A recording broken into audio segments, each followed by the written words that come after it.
Ghislaine Maxwell is openly playing Donald Trump, and she's now essentially admitted it. She has laid out her pardon strategy and how she plans to manipulate the president following her closed-door deposition with the House Oversight Committee, where she conspicuously said nothing, repeatedly invoking the Fifth Amendment, and there was a clear reason for that.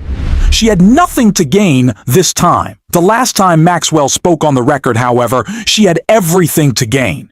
She perjured herself over and over on behalf of Todd Blanche and Donald Trump because she knew it would benefit her, and it did.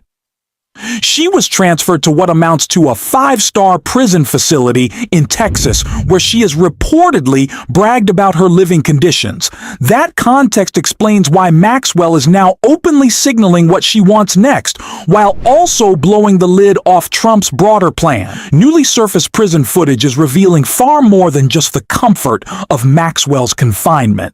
It's also reigniting serious questions about the mysterious circumstances surrounding Jeffrey Epstein's death in custody. There's a lot to unpack here. But it begins with Democratic Congresswoman Melanie Stansbury, who erupted after Maxwell's closed-door deposition and laid out exactly what we need to understand about Maxwell's strategy, just before Maxwell made her major public move. We have a lot of questions for Ms. Maxwell with regards to what actually happened in Epstein's affairs, who was directly involved in the sex trafficking, money laundering, and influence peddling scheme that she and Jeffrey Epstein were involved in, how Donald Trump was involved, and whether or not he committed any crimes himself, as did his many associates who are named in the Department of Justice files. Let us be clear that Donald Trump is not only named thousands of times in the latest release from the Department of Justice, he is named over 38,000 times in the files that were released 2 weeks ago alone. And we know that that only represents half of the files that the Department of Justice has in its possession, including files that were used for direct investigations of perpetrators, people who committed crimes, people who were co-conspirators in those crimes, and individuals who knew of those crimes. We know that there are multiple administration officials, including Howard Lutnick, Elon Musk, who served as the appointee for the DOJ efforts in the White House. We know that the Secretary of Navy. We know that Steve Bannon. We know that there are more than 36 associates, family members, and individuals directly associated with Donald Trump named in those files. We are not nearly outraged enough. I know I am. And if you're watching this, I know you are too. Yet the mainstream media still refers to Jeffrey Epstein as nothing more than a disgraced financier, instead of calling him what he truly was. One of the most notorious and disgusting pedophiles and sex traffickers in American history. They treat this like a game, like just another Trump scandal, like Trump being Trump. And that framing is deeply harmful. It erases the reality that these were people who spent decades committing horrific crimes and then covering them up alongside some of the most powerful leaders in global finance and government. Republicans continue to treat this entire issue like a political sport. And that's exactly why Ghislaine Maxwell feels so emboldened to do the same. When accountability is mocked and minimized, people like Maxwell feel protected. And that dynamic was on full display when James Comer was asked about additional possible depositions and responded the way he did. Mr. Chairman, does the committee have any plans to subpoena Commerce Secretary Howard Lutnick, given the revelations about his relationship? We're going to try to get these 5 nailed down. We've got a lot of very important people we're trying to bring in to answer questions. We don't want to do anything to jeopardize the 5 that we have on the book. So we'll see what happens here, and we'll move forward. Do you have Ghislaine Maxwell understands perfectly that Republicans are not interested in the truth. She knows this is all a coordinated performance, that they're all on the same team. James Comer is on that team too, and the goal is simple: protect Donald Trump at all costs. That's why they aren't questioning Howard Lutnick. That's why they barely pressed Maxwell herself.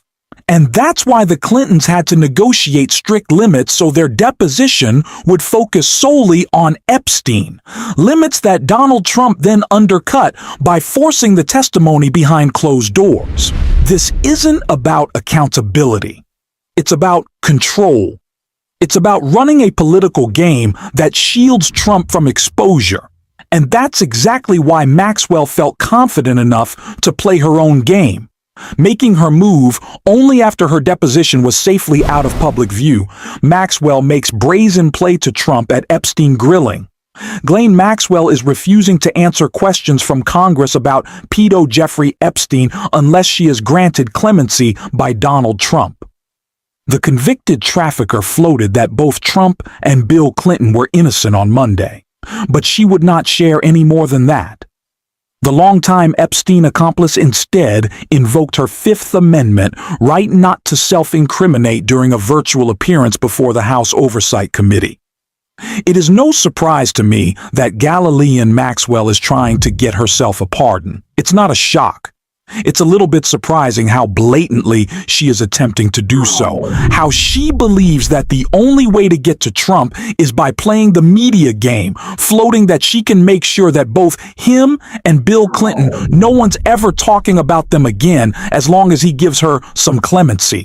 And the reason that Trump is now so worried about Clinton is that Clinton can say more about Trump's relationship with Epstein. But the obviousness of the begging game that Maxwell is trying to play to me was only made so much worse by new prison footage that was released. And I just think that it kind of says a lot about how she's lobbying Trump.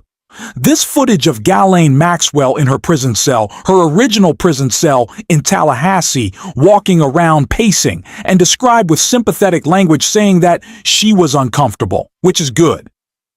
"You're a criminal," was recently leaked and reveals a lot about the media ploy that is being used by Ghislaine Maxwell and her team. The media has completely accepted the framing of the Epstein files that Donald Trump wants. They've bought into the idea that this is all overblown, a Reddit conspiracy. Nothing more than people casually running into Jeffrey Epstein at dinners in Palm Beach. That framing is dangerous and dishonest. Ghislaine Maxwell was not some innocent bystander or friend who got caught up in Epstein's crimes. She was a central figure, a mastermind behind a massive sex trafficking operation. These were not isolated mistakes. Epstein and Maxwell were career criminals operating at the highest levels of power, protected for decades. Everything people feared the Epstein files might reveal has proven true. And the prison footage only highlights the media's failure. First, Maxwell has been softened in public perception. She's a convicted criminal and a monster. Yet there is barely any outrage that she's living in a Texas prison with extreme privileges, private space, a puppy, yoga classes, DoorDash, and guards reportedly afraid of her. That story alone should be a national scandal, but it's barely covered. Second, the footage raises an obvious question. Why do we have video of Ghislaine Maxwell in her cell, but not the full footage of Jeffrey Epstein? Why is one released while the other is missing, incomplete, or explained away with excuses about broken cameras and bad angles? The government is clearly choosing what the public gets to see. The Maxwell footage is being used to make her look sympathetic. Epstein's footage would raise far more questions, and that's exactly why we don't have it. Information around this case is being tightly controlled. Maxwell now openly admits she won't talk unless she gets a pardon or clemency from Donald Trump. But we don't need more information from her. We already have it. It's in the files they refuse to release. The fact that she's bargaining at all should make everyone suspicious. Would she be lobbying for a pardon under Biden, Obama, or Harris? Of course not. She wasn't protected by them. She's protected because she served Trump before, lied for him, and was rewarded. Now she's asking for a bigger reward, and she's openly admitting it. The lack of media outrage over this is staggering. This story should dominate headlines. Instead, it's minimized, sanitized, and ignored. That's why independent media matters, and why we'll keep covering this, because someone has to actually care. Thanks for watching, and if you stuck around at the end, you can drop the blue heart in the comments, and until next time, I will see you soon.